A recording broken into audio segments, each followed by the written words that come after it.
Thank you all very much. Thank you. Thank you. Thank you all very much for coming tonight. It's a really lovely crowd tonight, so I really appreciate you all being here.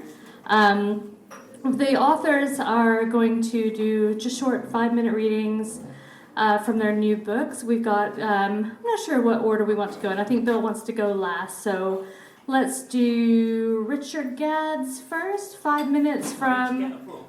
Yeah, go grab yourself a book. I should have memorized it. Yeah, we've all memorized it. So Richard will do 5 minutes from his new Dracula rehash, retelling The Eater of Flies, which is the second in his Gothic's Undead series. The first, of course, was Workshop of Filthy Creation, and that is a retelling of Frankenstein. Have both of those books in the lobby if you're interested, along with his Burn Street Haunting. And then after that we'll have Chloe, and after that we'll have Bill. But thank you again very much for coming out. Do you need more light? Or are you going to be okay? Yeah. I might have. Just give me a minute, folks. All right. I will. I'll improvise. What's that? Have we got a large print for it? Sadly not. My eyesight is so bad. Richard, would you prefer Chloe come up first? Yeah, Chloe. Chloe. All right. Actually, Chloe is going to read from Blue Hawk. So Chloe is an absolutely lovely person. She's come all the way from Gloucestershire today.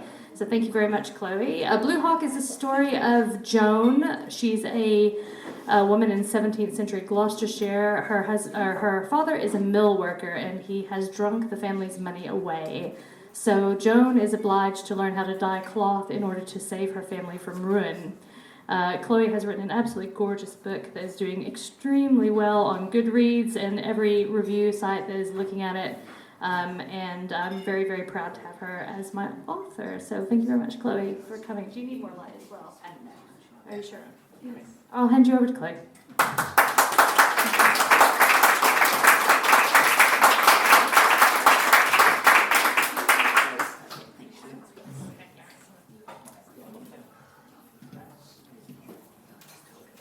Lovely. Well, thank you. Really nice to be here tonight, and thank you, Angel, for bringing this together. I'm going to read something from near the beginning of the book, where Joan, young woman in a Gloucestershire valley, is hiding in a bush somewhere, waiting for her love to walk by. The minutes passed. A tree creeper fluttered to the bottom of a birch and began to slink up its silvery bark in a spiral. Glasses. Little climber, bark crawler, tree mouse. Joan recalled the shape of the words which had sat alongside the drawing in the primer at the Dame School on the hill.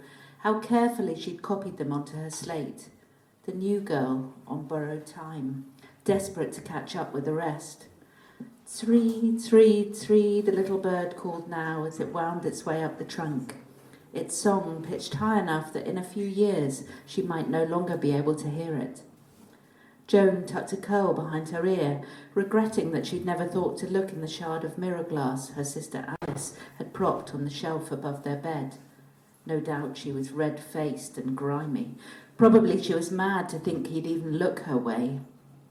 But there was something between her and Daniel. She'd felt it when he'd caught her eye across the pew as they were leaving church last week. And before, at the horse fair, up in the fields near the Blue Boys Inn last Whitsun, when the herdsman had slipped on some dung, and she was sure Daniel had winked at her across the pens. Surely, soon. She fidgeted, legs cramping.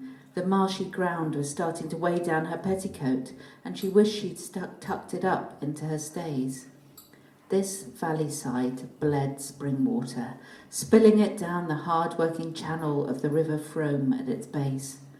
Behind her, the black gutter, largest of the springs, gurgled and spat from its fissure in the clay, sustaining lush growth all around. Joan crushed the fine green spear of a young ramson's leaf between finger and thumb, admired the vivid stain it left on the scroll of her fingertip. Green so bright you could taste it.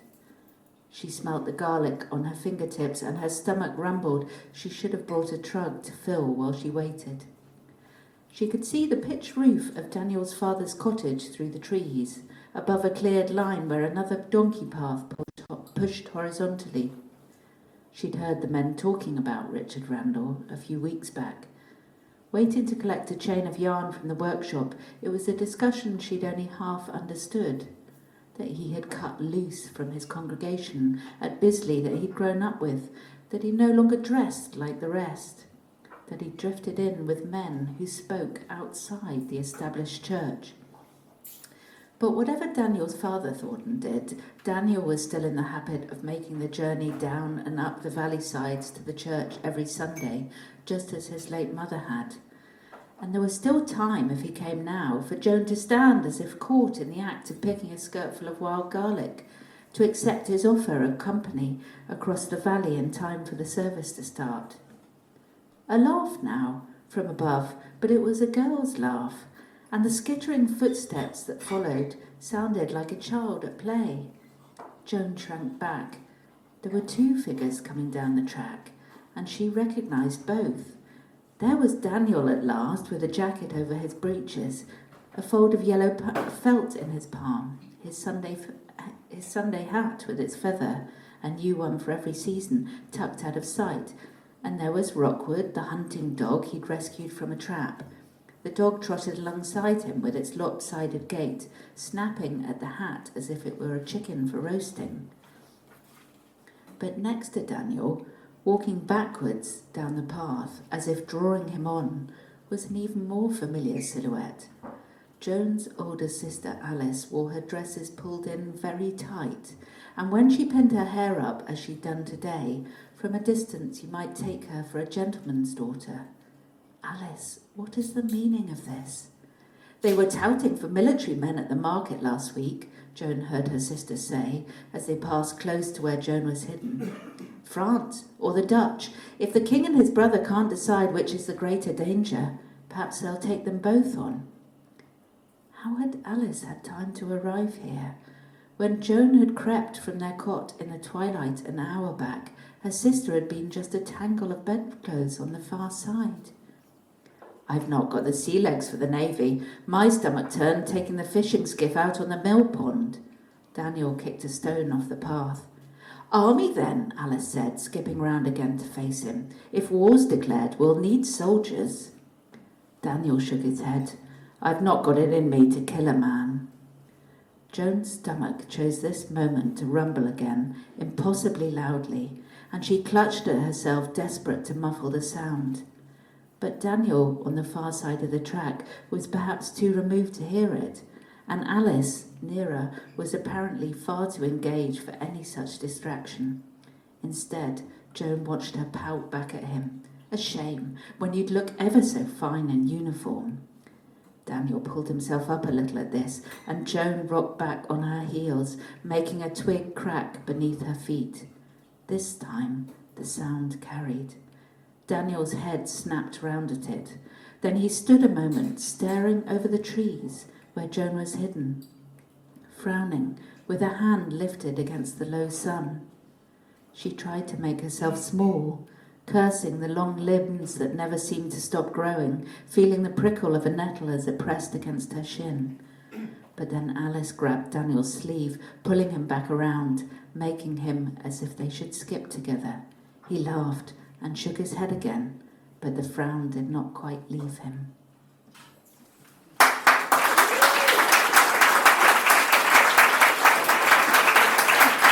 Really lovely. Thank you, Chloe. Thank you very much. Oh, fantastic. Richard, would you like to come up? So Richard has, as I mentioned, the Gothic Undead, but he also wrote a crime horror mashup called The Burn Street Haunting, set in 1970s London, which is very, very good. And that's out there as well. So if anyone's interested in a little more horror, please come and have a look. Sort of. All right, you do have enough light. Yes, it's fine. Okay. Thank you. Okay. There we go. Right, sorry I threw you under the bus there, Chloe. Thank you all for coming. It's lovely to see you all. Particular hello to all the meetup crew. Hello. So, The Eater of Flies, I wrote this really because I'd got a bit bored of vampires. They seem to be a bit easy to kill. You know, you all know what to do. So I thought, well, they need to be made scary again. So I chucked out all established vampire lore and started again. How successful it is up to you. Very. This is a bit from quite early on in the book, where the rather prissy Arthur Hemming, who is the clerk to the main villain of the piece, has gone to Transylvania to collect on a debt. And at this point, he's in a chapel looking for things that he can repossess. My footsteps echoed in the stillness. As I approached the altar, I shuddered from a sensation which ran deeper in my veins than the chill of the air. I felt a strange and inauspicious sense of unease, as if some form of supernatural emanation, invisible and intangible, was sitting upon my very shoulder and eyeing me with curiosity. I spun on my heels, thinking myself observed, but there was no sign of the lugubrious valet. I quickly pulled myself together, reasoning that I was letting myself be influenced by the mansion's mournful ambience, by the inhospitable nature of the landscape and the villagers, and by exotic superstitions related to holy sites. My fears were cast aside entirely when I stood beside the altar and saw, upon lifting one of the chalices, that these objects were made of gold, and that half a dozen of them would readily furnish the remainder of the debt owed to my employer. Consequently, I set aside the most antique pieces, adding them to my written notes, and was about to conclude my business for the day when I thought to myself, if valuables, independent of the objet d'art in the rest of the house, are placed in plain sight upon the altar, then perhaps... I looked around the chapel, along the stone walls, and into alcoves and niches, intrigued by the possibility of further finds. However, there appeared to be none. Once again I prepared to depart, when a peculiar intuition, I could scarcely account for it otherwise, gripped me, and I was drawn back to the altar. For a few moments my fingers ran along the coarse fibres of its coloured covering, and an icy sentiment nipped at my nerves.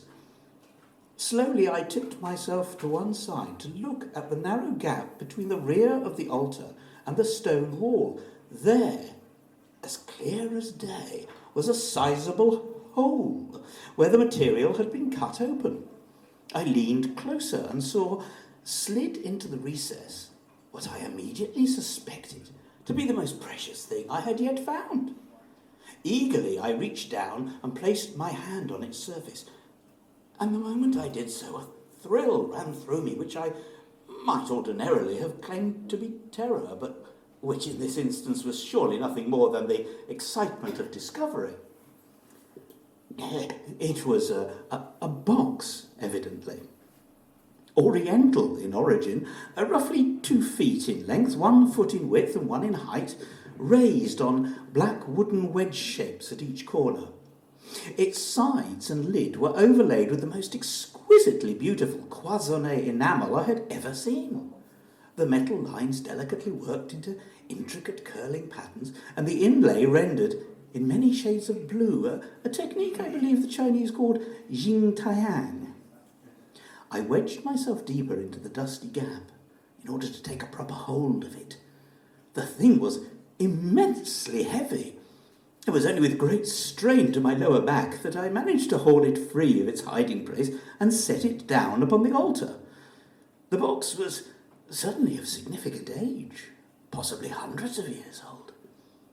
Judging by its great weight, I reasoned that it contained more gold, possibly a great deal more, and judging by the lack of dust on its surface, which showed that it had only recently been concealed, I reasoned that this concealment of gold must have been undertaken for the very purpose of evading Mr. Grosshouse creditors. It was only when I had dabbed the sweat from my brow with my handkerchief that I saw the thing had been deliberately vandalised. In the chapel's half-light, I hadn't noticed that the flat lid, which was inlaid into the upper surface rather than forming the topmost part of the box itself, had been sealed shut. Looking closer, I could see that all four sides of the lid had been crudely fused with a thick and continuous band of molten lead. Into the cooled metal had been scratched a long line of words. They were in a Hungarian dialect used widely in the rural parts of the Carpathians and took the form of three concise warnings. Beware the drinker of blood. Death will follow the breaking of the seal. And this box contains... the last word here means the dragon or the devil, but is written as a name, Dracul. Thank you very much.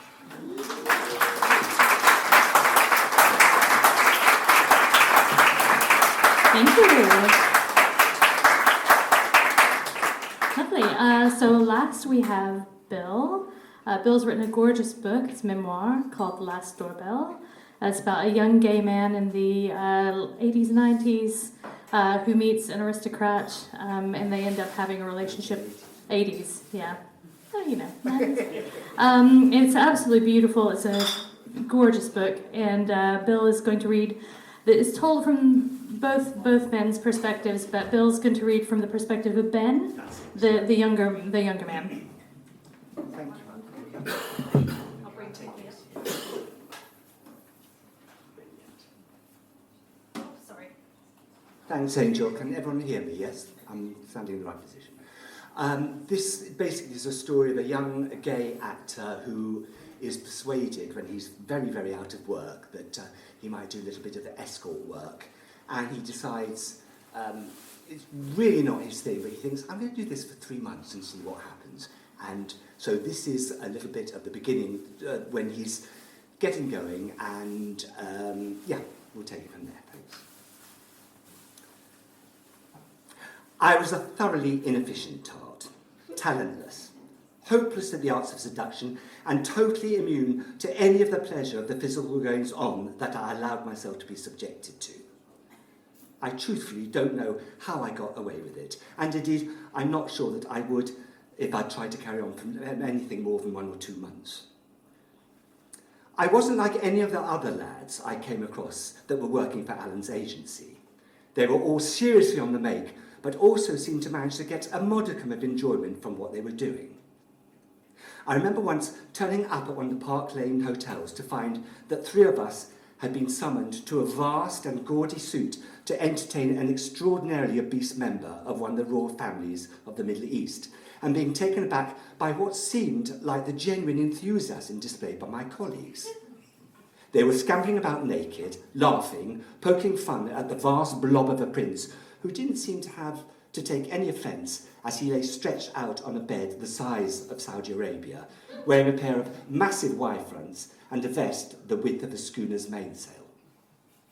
His desires seemed to be satisfied quite innocently by having strawberries from a silver bowl popped into his mouth while his hand floated just above his private parts without ever quite coming into contact with them.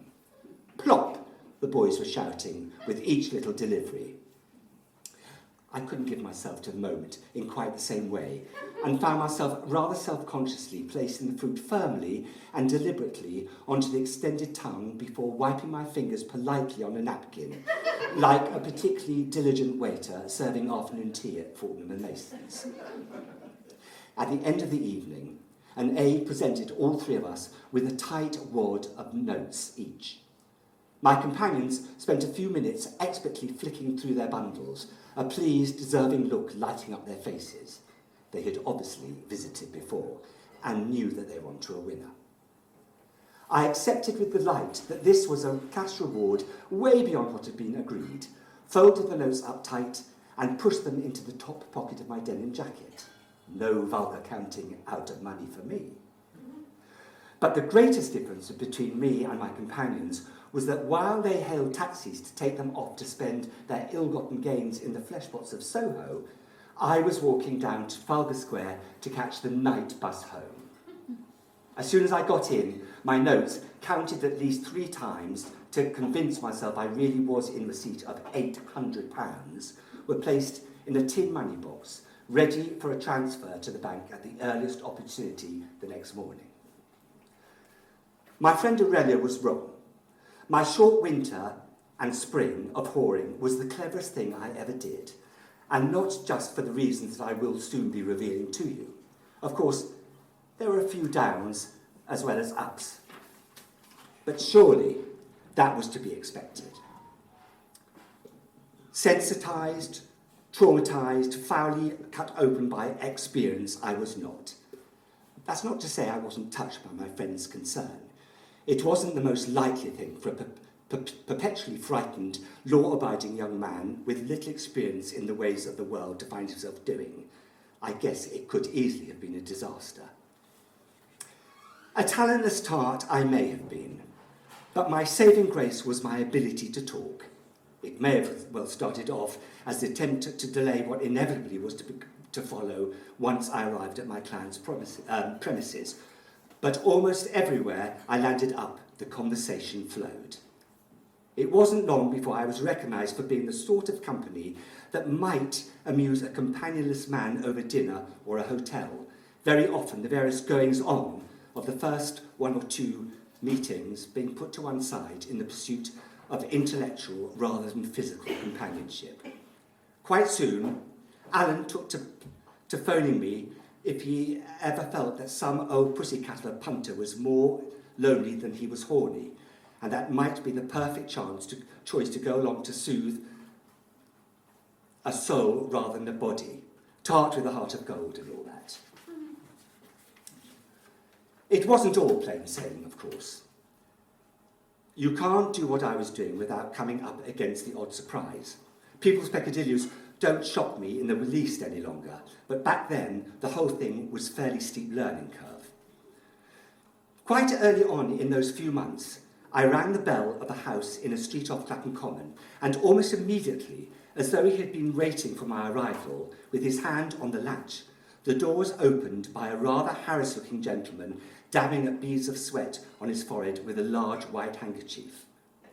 He looked from side to side, up and down the street before ushering me in under his arm, as though I was a member of the resistance meeting a contact on a perilous mission somewhere in occupied France.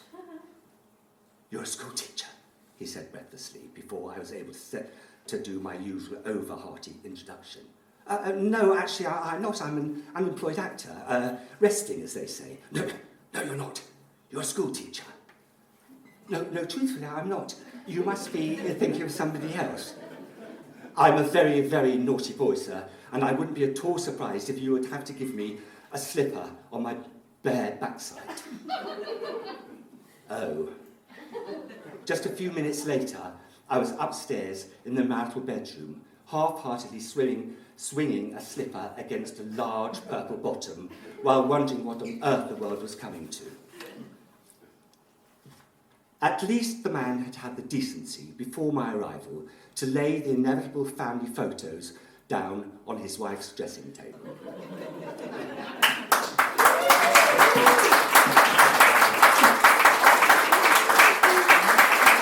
Thank you. The rest of the Last Doorbell is equally as delightful as what you've just heard, and all of these books are available for you if you are interested, along with a selection of other things I've published. I really appreciate you all coming out. It is so lovely to see so many people supporting independent publishing and authors who are going with small publishers like mine. I really, really appreciate it. So enjoy your evening, and I hope to see you all in the lobby at some point.